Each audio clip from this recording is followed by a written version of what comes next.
Welcome to the Beau Show, the home of faith, family, and freedom. I have to imagine that we are going to hear a lot about faith, family, and freedom, as the summer of 2023 will see Republican hopefuls out on the campaign trail, offering their vision of America. This is a distinctly different primary race from 2016, when Donald Trump was someone who many thought stood no chance. And systematically, he broke down each candidate on stage with him, from Ted Cruz to John Kasich, to basically eviscerating Jeb Bush and tarnishing the Bush name and legacy, especially over the subject of Iraq. Trump showed that he was an outsider and not influenced by the donor class, so he was beholden to no one. And Trump even called Bush's donors out during one of the debates when he was getting booed. He wasn't wrong. All too often, candidates make promises and don't make good on those promises. Bush's dad, George H.W. Bush, was no exception with his "Read my lips. No new taxes." People doubted Trump, but little by little, his unabashed honesty was like blunt force trauma to his competitors. And when he got to the White House, he didn't back down. Some believe that Mitt Romney hurt his chances at the presidency when he backed off the gas in the second and third debates with Barack Obama. Obama looked unprepared and off kilter in that first debate when Romney hammered him. But then perhaps the donor class or political class or some advisor told him, "You're going to lose women if you attack Obama in this way." So he backed off and then he lost. Trump, on the other hand, had no issues going after both genders, which anchor Megyn Kelly took issue with. And then later said perhaps the best one-liner of any candidate I have ever seen. It's just awfully good that someone with the temperament of Donald Trump is not in charge of the law in our country. Yeah, because you'd be in jail. Secretary Clinton. Can you think of anyone that would say that? But it was so true. After knowledge now of campaign spying and government collusion and her fake dossier on Trump, it was certainly dirty, if not outright illegal. But Trump knew Hillary, so he knew that he would have to sink to her level and actually get in the trenches, even if that meant that he would look sexist. But rather than attacking her for being a woman, he kind of treated her like a guy and said, "I don't care what you are, the gloves are off and I'm exposing you." That's Trump's style, to pull back the veil on what was considered off limits. "Oh, no, you can't talk about Hillary and you can't bring up Juanita Broaddrick." Not only did he talk about it, he brought Juanita Broaddrick to the debates. And Bill looked mighty uncomfortable. We will save discussions about what happened in 2020 for another day. And let's be honest, it could get me banned on YouTube, which already throttles my reach. So let's not go there today. Let's look at 2024, in which Trump is still the incumbent in a way, but tries to do what only Grover Cleveland did in 1884 and 1892, which is to have unconsecutive split-term presidencies. But this also means that unlike 2020, Trump won't be running uncontested in his party. And this may have been a strategy in the making for a while, especially as the never-Trump establishment class decided to figure out a way to get rid of him. This is the brainchild of people like Senate Majority Leader Mitch McConnell, who didn't want to stick out his turkey neck in the aftermath of January 6th. For them and the establishment, getting a return to normalcy was far preferable to a Trump second term. So by not endorsing Trump, they tacitly supported Biden so that they could get back to business as usual, which is the facade of Republicans versus Democrats, when they're all just playing a game. They want to go to their parties and get their kickbacks. They don't want someone telling people that China is ripping us off and that TikTok is bad. But see, now that you have firebrands in there like Lauren Boebert, Matt Gaetz, and Marjorie Taylor Greene, there's a faction of Republicans who think more like Trump and use his methods of exposure. We saw this take place in the election of Kevin McCarthy as Speaker of the House. I attended CPAC in D.C. a few months ago, which is conservatives' first crack at getting together to gain some sort of energy and momentum for 2024. Donald Trump was there, of course, as he has put his hat in the ring. But now we have to examine those who are running against him for the GOP candidacy.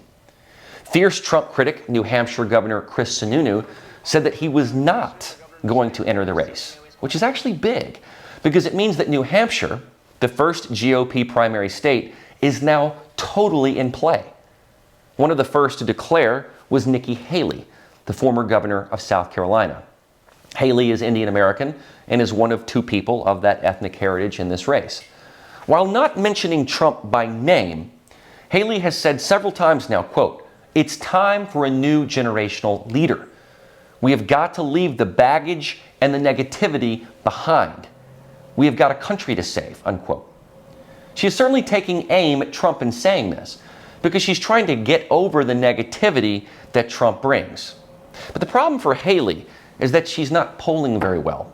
And the gusto and energy Trump brings outweigh his negativity. At least it seems that way at this moment in time.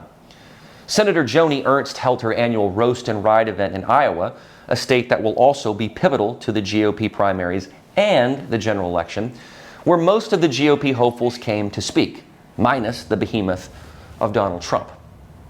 Haley took aim at Trump for his negativity, but also took aim at new contender, Ron DeSantis, over his fight with Disney, accusing the Florida governor of using taxpayer dollars for a lawsuit.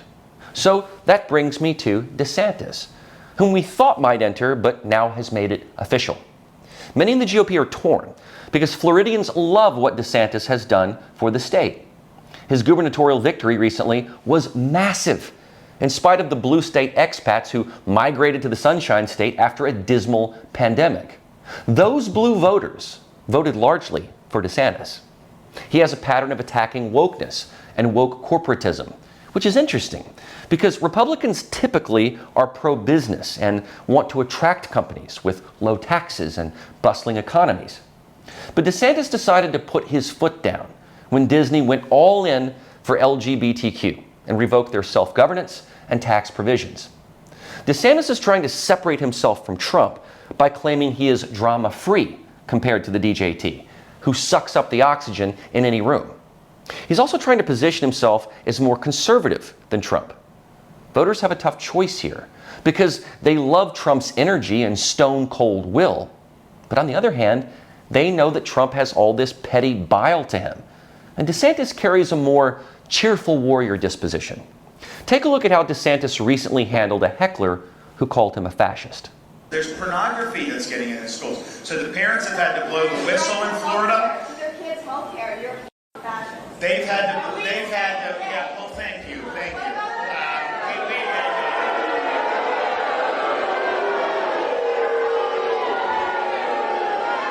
not going to let you impose an agenda on our kids. We're going to stand up for our kids. We're going to make sure to do it right. That's what we're going to do.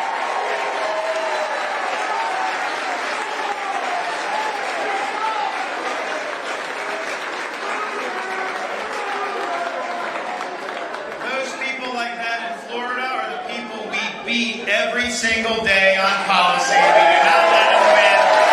We win all these battles. We're not letting them indoctrinate our kids. Not on our watch. DeSantis also has a wife that has been a terrific First Lady of Florida, a cancer survivor, and someone likely far more accessible and relatable than Melania Trump. I personally think that Casey DeSantis is Ron's X factor, whether that's for 2024 or beyond. However, many Republicans wanted DeSantis to wait it out and let Trump go for it and he could be the successor.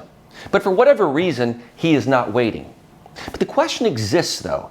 Can DeSantis do in D.C. what he has done in Florida? See, DeSantis has had a rubber stamp with the Florida House and Senate, and it would be unlikely that he would have both houses in D.C., although it is possible since the Senate will be very much in play in 2024, with more Democrat seats vulnerable than Republicans.